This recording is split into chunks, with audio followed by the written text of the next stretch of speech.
Priya Hunt, an executive coach whose mission is to inspire leaders like you to thrive and make an even bigger impact. Welcome to Ideasparks. This is a discussion focused on a leadership topic to spark some ideas in us by talking to people who bring their really varied and interesting perspectives to the subject. Today, we're recording our third podcast on the 12-minute Ideaspark series with Robbie Swale. Robbie, as you know, is the author of the 12-minute series of books, and our premise in this podcast is for us to talk for 12 minutes without any preparation on any topic and to see what comes of it, just using the ethos from Robbie's books. We've had some great feedback on the previous sessions. Thank you to everyone who's listened to them and has taken the time to give us some feedback. If you want to hear them again, you'll find a link to all of these on my website, www.priyahunt.com, under the resources section. So, Robbie, welcome again. And would you like to spend a couple of minutes just setting up how we want to run this session? Yeah, thanks, Priya. Great to be having another conversation like this with you. And yeah, looking forward to, I usually leave our conversations feeling with a really beautiful energy. So I'm hoping that happens again today. Sure. So go back to the first conversation that we had for a longer explanation of the 12-minute method. If people are watching and they want that. But in short, it comes from a writing practice I have where I to get through all the perfectionism, all the reasons, excuses that I make not to write and not to create things. I created a game with my coach where I would write with a 12-minute timer, write while the timer's going, stop when it stops, proof it once and post it online. There are now something like 280 or 290 of those on LinkedIn and on my website at robbieswale.com. And then when we met, we decided to do an experiment, which is we try the same thing in conversation. So here's what we'll do is we'll, in a few minutes, start a timer. I use this one quite often these days. I bought it on Amazon. It's like the cheapest kitchen timer you can buy. And we'll set it for 12 minutes and we'll talk while the timer's going and we'll stop when it stops. And it's great because I noticed it. One of the things I noticed after one of our conversations, one of the things that the 12-minute method really helps me with, which is the feeling like needing to complete things, as though the only way that something can be worth it is if it has been done in a very particular way. And 12 minutes of conversation with somebody like you, who has lots and lots of interesting things to say, doesn't feel like very long. But we'll test that. We'll check if 12 minutes can be enough. And then the thing that we're going to do differently, we were just talking about before you switched the recording on today, is we don't actually know what we're going to talk about. Now, when I'm writing, Priya, I don't know what you think about this. I tend to have that idea I usually have it before the timer goes on, like even just a little sprinkling of it. Now, I don't always. So sometimes it's like, look, not having an idea is an excuse for not writing. So I'm just going to start the timer and see how it goes. But I wonder if before we do the timer, what's your feeling? I think we should have we got an idea? Have you got an idea about what we might talk about? I've got half one. I know that you have a couple of things in mind. So why don't you tell us about that? And if mine are resonating with that, I'll just sort of pitch in.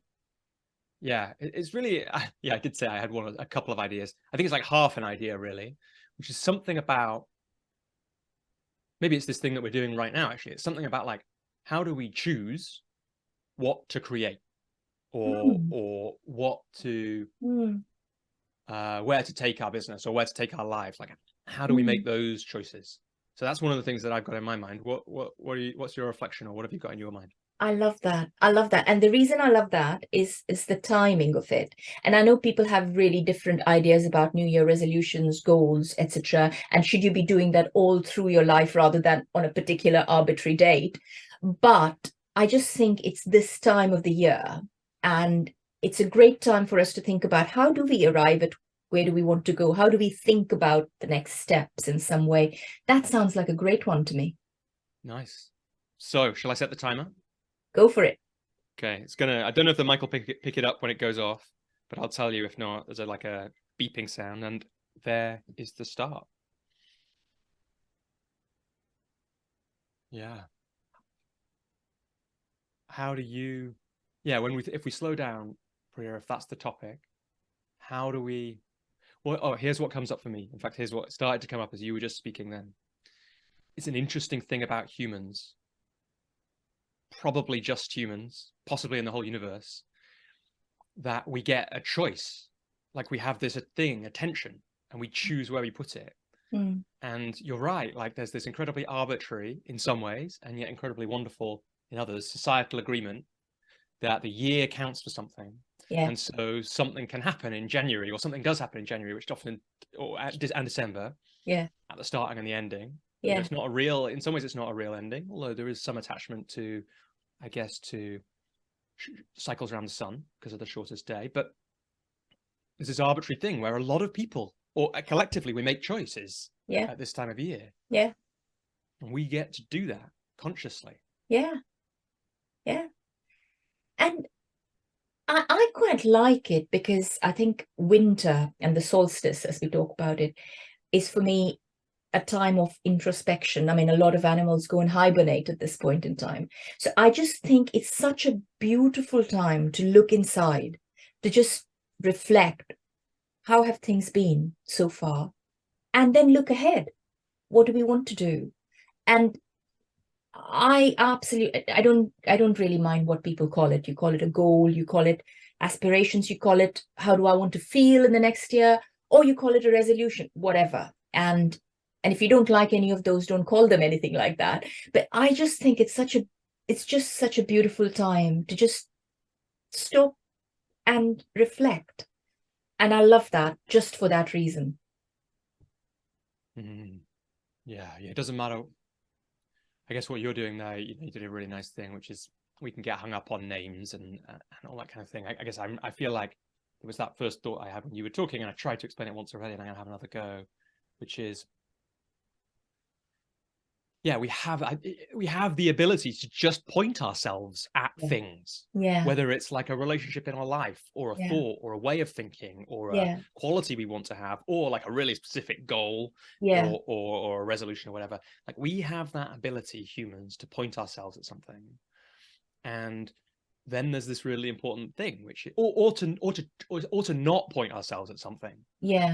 And that can look like a neutral thing. But let's catch it, because it isn't, right? It's a choice. It's like a subconscious choice to choose not to point ourselves in a direction. Well, I know you say it's a choice, and I'm just questioning, and this is just coming up to me. And you said it's only humans, and I am just questioning that as well. Only because, is it because if you think of the Maslow's pyramid of hierarchies, is it because we've got some of the hygiene factors that some animals, for example, don't have? Every day you have to, it is a struggle for survival. We know that, through the lives of so many creatures. And for us, maybe we are lucky enough, and of course we've all worked to it, the human race has worked to it, but we're lucky enough that we don't have to always do that. I'm not saying that's not the case for everybody, but collectively, we probably don't have to do that all the time. And therefore, we have the luxury to point ourselves and choose where we want our attention to be. I don't know. What do you think of that? Yeah, I think it's a really good catch on a few levels. First of all, we don't really know what a squirrel is thinking. Right? It might be, for all I know, it really is choosing. Right. And so let's not make that assumption. Perhaps there are people who know more than me about these things that could tell us reasons why that isn't the case, but it's not self-evident to me that the squirrel or the horse or the elephant is not making that kind of choice. And I think you pointed to another thing, which is there is probably, is this true? So here's what I was going to say, that, when all of us, including humans, but including animals, might have less choice when we are in certain states. I think there's evidence of this. I've read that there's evidence from sugar farmers, I think, in maybe in India, where the work is really seasonal.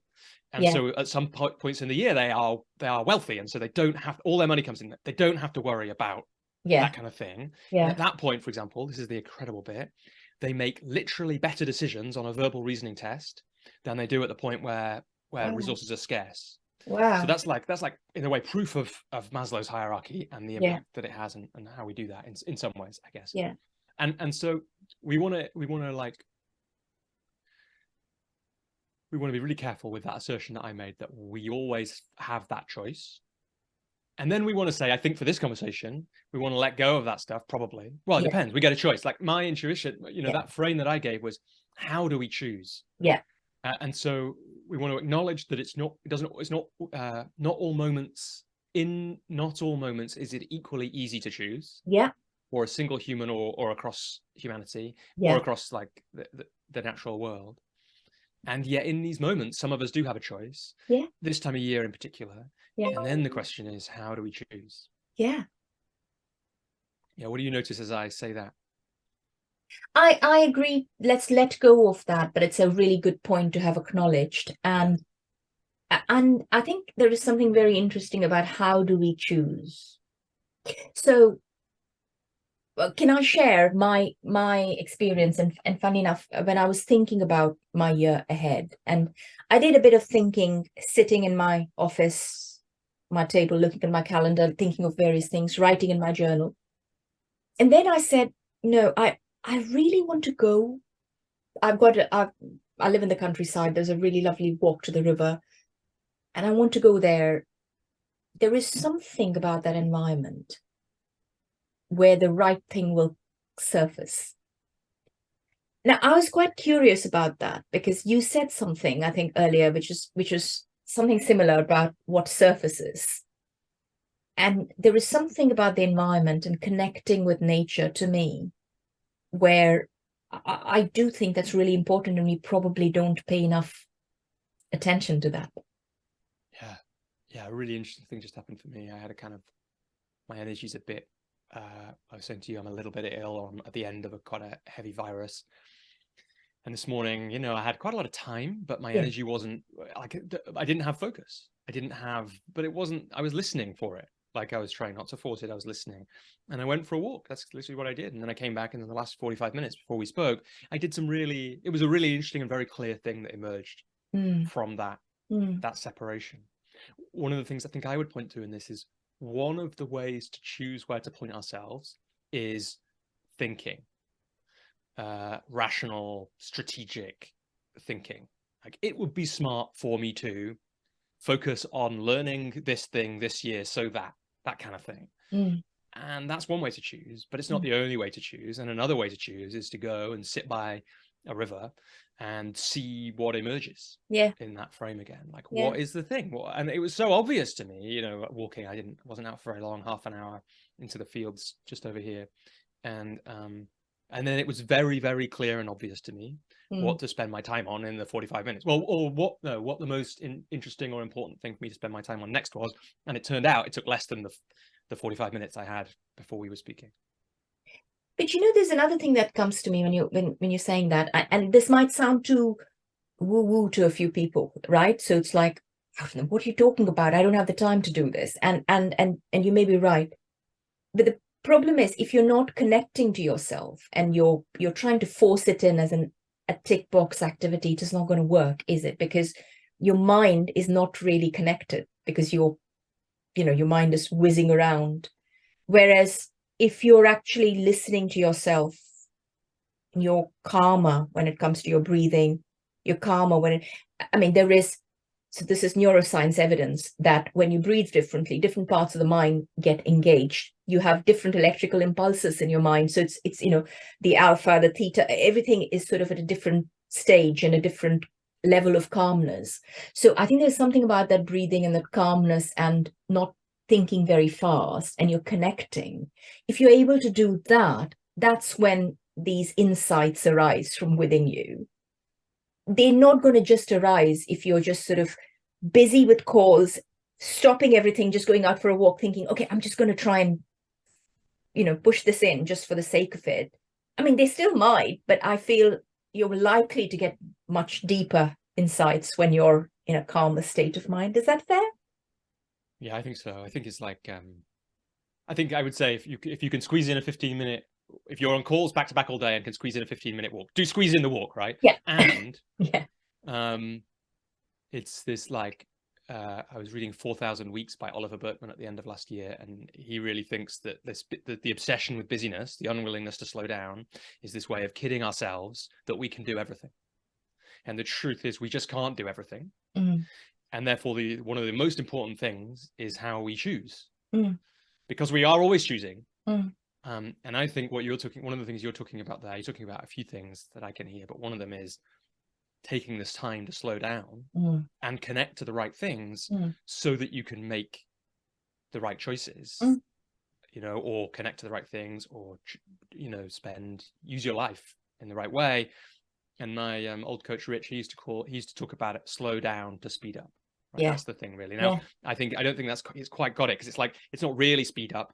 You might get more done by slowing down for that walk, but more importantly, you're going to get the right things done. You're going to point yourself in the right ways. So it'll feel like you've sped up because you've chosen more wisely.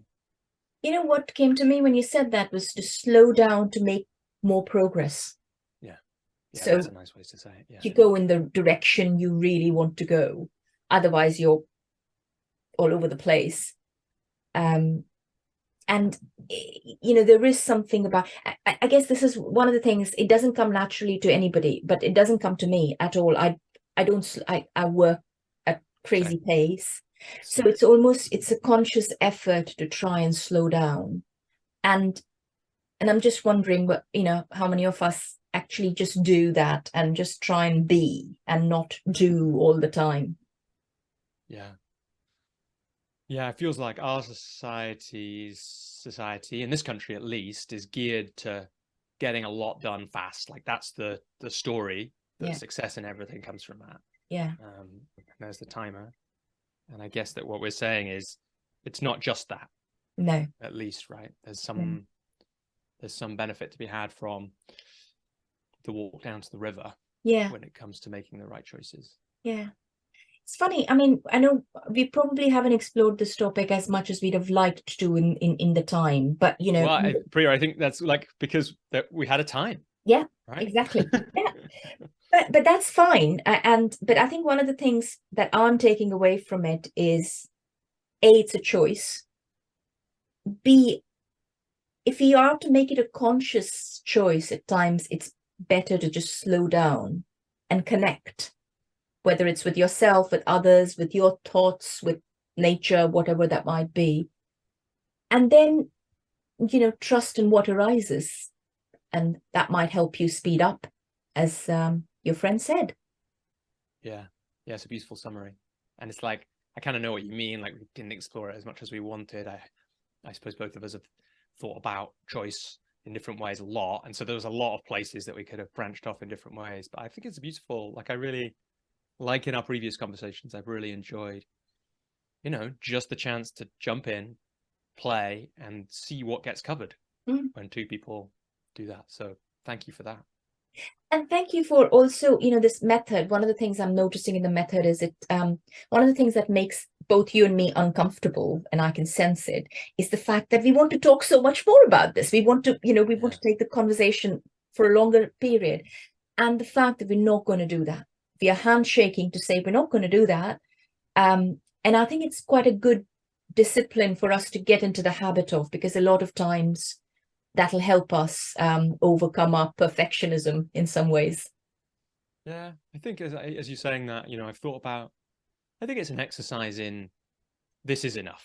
That's what it's an exercise in. But I think it's a bit deeper than that, actually. It's also that desire, that perfectionism, at least in me, is like, what if I'm wrong? What if I get it wrong? I need more time to make sure I've covered everything. And that's really self-doubt, right? As well as doubt of the task.